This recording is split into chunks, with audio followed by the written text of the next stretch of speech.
Teatro e física se unem na peça Imagina esse palco que se mexe. A atriz Luísa Pita e o diretor Moacir Chaves falam sobre o espetáculo no Jogo Aberto. Então, Moacir, de onde veio essa ideia de misturar temas tão diferentes como o teatro e a física? Bem, na verdade, teatro pode falar sobre qualquer coisa, né? Não há nenhum tema que esteja fora do espectro, né? E assim, na verdade, se a gente pensar bem, tem uma das maiores peças do século XX, é a Vida de Galileu, do Brecht, que é sobre física, né? É sobre a vida do Galileu, mas que versa sobre todas as descobertas que o Galileu fez, a importância histórica que ele teve, né? De fato, eu acho que no século XX, século XXI também, o teatro ganhou uma liberdade muito grande, todas as artes, né? O teatro talvez até menos que as outras, porque é uma arte muito atrelada ao público. O teatro só existe na frente das pessoas, naquele momento. Portanto, ela está vinculada ao público. Um pintor, por exemplo, pode passar a vida inteira sem vender um quadro e se tornar, em pouco tempo, um dos mais importantes pintores da história, né? Como, por exemplo, o caso do Van Gogh, né? Ou um escritor que escreveu toda a sua obra, deixou instruções para que ela fosse destruída e não foi, e o cara virou uma referência na literatura do século XX, que é o Kafka. O teatro não, o teatro ele fica a reboque, porque ele acontece no encontro entre o fato do teatro, entre o acontecimento e a plateia. Você não pode fazer teatro, guardar e apresentar daqui a 10 anos. Né? Isso não existe, porque o teatro não é o texto escrito para o teatro. O teatro é aquele evento que acontece naquele momento e é irrecuperável. A gente tem a memória, tem os registros, mas aquilo não recupera a riqueza que é o teatro, o encontro que se dá entre aquelas pessoas, aqueles seres vivos ali. O teatro é uma arte muito particular, muito da coletividade, do próprio tempo, do seu tempo. Portanto, quando a gente pega um texto antigo, por assim dizer, e monta hoje, a gente não está resgatando o antigo, senão a gente está fazendo um teatro sem sentido, porque o teatro é um encontro entre as pessoas naquele momento. Se a gente utiliza um texto clássico, é porque aquele texto mantém um interesse para nós, para fazer com que a gente pense a nossa sociedade, o nosso tempo, a nossa coletividade, né? E como vocês abordam os temas da física no palco? A gente teve um processo de trabalho muito legal, muito curioso, muito livre, muito experimental. Experimental de fato porque nós não tínhamos compromisso com nada. Nós decidimos montar, nós tínhamos toda a equipe ali trabalhando por prazer. Nós sequer entramos em edital para conseguir verba. Nós simplesmente começamos a nos reunir para ver o que fazer com essa ideia, que é fazer um espetáculo a partir dos relatos de um físico, de um astrofísico.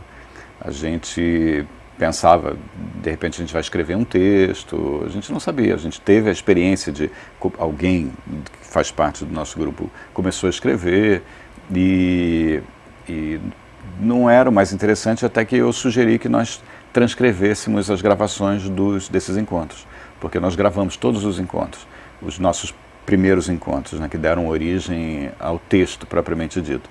E que texto é esse? Era o João Ramos Torres de Melo Neto, um astrofísico, professor titular da UFRJ, que viaja o mundo inteiro, é um super físico, super importante, falando da vida dele. Né? A primeira pergunta que a gente fez para o João foi assim: João, conta aí, o que você faz? O que é isso? O que é isso, física quântica? O que é isso, astrofísica? Né? Buraco negro, buraco esses negro, temas da física. Né? E ele ia falando, e ele começava, e aí eram conversas muito informais mesmo, muito agradáveis. Esses encontros foram feitos na casa do João, na casa da Elisa Pinheiro, uma atriz da peça, na casa do Paulo César Medeiros, o iluminador, né? E sempre com um cafezinho, com chocolate, com biscoitinho. E o João começou a falar também da vida dele, da história dele. Que vinha de forma muito natural, né? Os temas iam levando uma coisa ia levando a outra, né? A gente começa, mas o buraco negro, né? Essas coisas que a gente fica tentando entender, nós réis mortais. Aí ele ia do buraco negro de uma explicação para uma história da vida dele, trazia a infância dele, e essas coisas foram se misturando nesses relatos, né? Isso mesmo. E desses encontros, você formou o texto? Sim, o texto. Aí eu pensei assim, como é que a gente vai fazer? Vamos transcrever e vamos ver esse material. E eu pedi para que cada uma das 4 atrizes escolhesse um texto qualquer, dentre aquele caudal de texto, porque era muita coisa, né? E decorasse e apresentasse, do jeito que fosse. E elas fizeram isso e eu comecei a trabalhar. E eu vi, assim, vai ser legal, vai ser muito interessante. E fomos construindo o espetáculo a partir disso, né? São 4 atrizes que falam textos de um homem, do João Ramos Torres de Melo Neto, que é mais velho do que as atrizes, e, portanto, não há nenhuma identificação entre figura que fala e o texto, nesse sentido de identificação ator-personagem. Não há. O que há ali é uma coisa, é uma outra coisa, é um outro pensamento de teatro, né? Ali a preocupação não era fazer personagens, isso não faz sentido ali. Há figuras ali que remetem a muitas coisas, você vai imaginar um monte de coisa vendo aquelas figuras, né?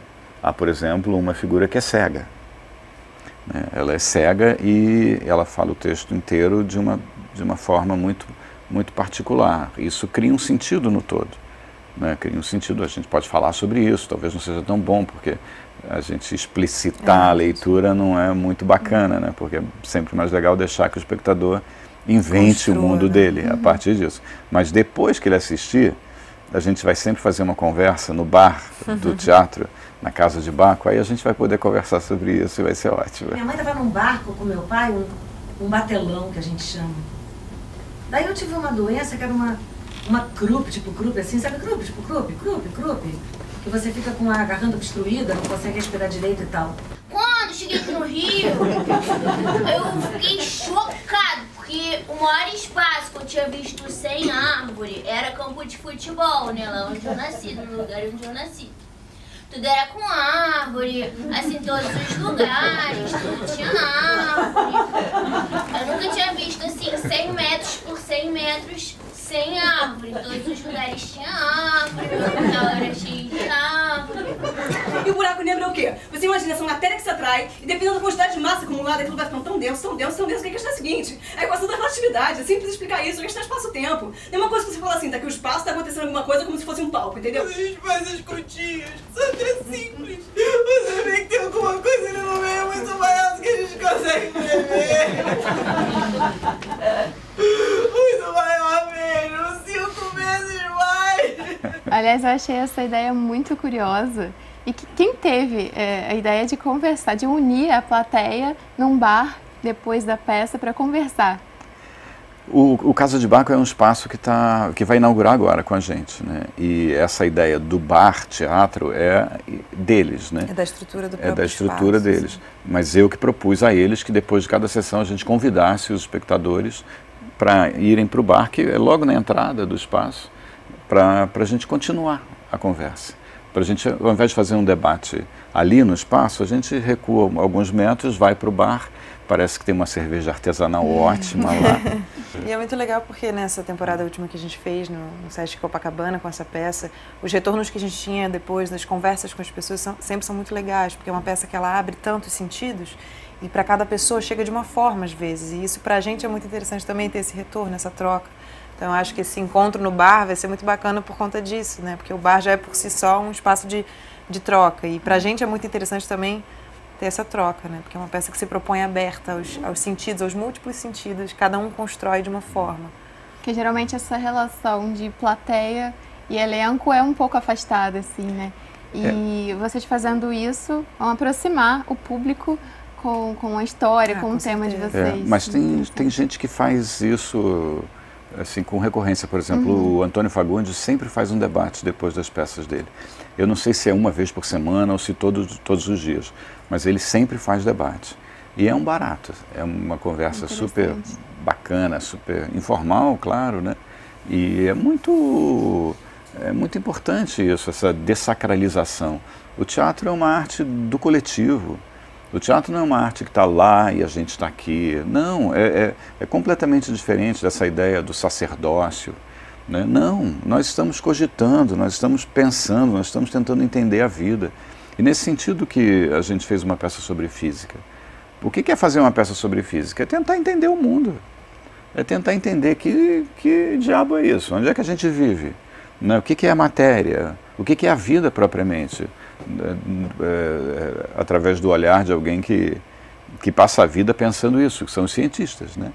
Os cientistas dedicam a vida inteira a tentar descobrir os mistérios das coisas, né? Sem se deixar intimidar pelos mistérios, né? A realidade sem também pretensão de resolver nenhuma questão, pelo contrário, continuam 1000 interrogações e a gente continua sem entender nada. Eu acho que é dividir com o público esse grande questionamento que é nosso, que é de todo mundo, né? Não é uma peça que cai num lugar de ensinar nada a ninguém, até porque a gente continua com essa grande dúvida do que é a existência, o que estamos fazendo aqui. Enfim. Não, isso sem dúvida, né? Se a ciência conseguisse resolver isso. Né? Não, mas nem pequenas coisas, né? Nem coisas simples a gente tem a pretensão de explicar nada para ninguém. Assim. A gente fala a gente fala sobre física quântica. Isso não quer dizer que a gente entenda o que a gente faz, porque de fato a gente aceita, entender já é outra coisa, né? Porque é tão complexo, né? Moacir, Luísa, obrigada pela participação. Vocês podem deixar agora as informações da peça, o dia, o horário. Ótimo. Ok. A peça vai estar em cartaz na Casa de Baco, que fica na Rua da Lapa, número 243. No mês de abril, sextas, sábados e domingos, 19h30. Os ingressos são bem baratos, custam R$30, R$15 estudantes. Se você estiver muito duro, vai lá, chora, que a gente faz um desconto ainda maior. Né? A Casa de Baco fica bem pertinho do metrô Glória, na Rua da Lapa, já chegando a Glória, desce no metrô Glória, 10 minutos, está ali e fica exatamente em frente à casa onde morou Machado de Assis. A gente ainda pode imaginar isso, Machado circulava por aqui. Obrigada, gente, pela entrevista. Obrigada a você. Imagina, obrigado a você. Jogo Aberto fica por aqui. Até a próxima.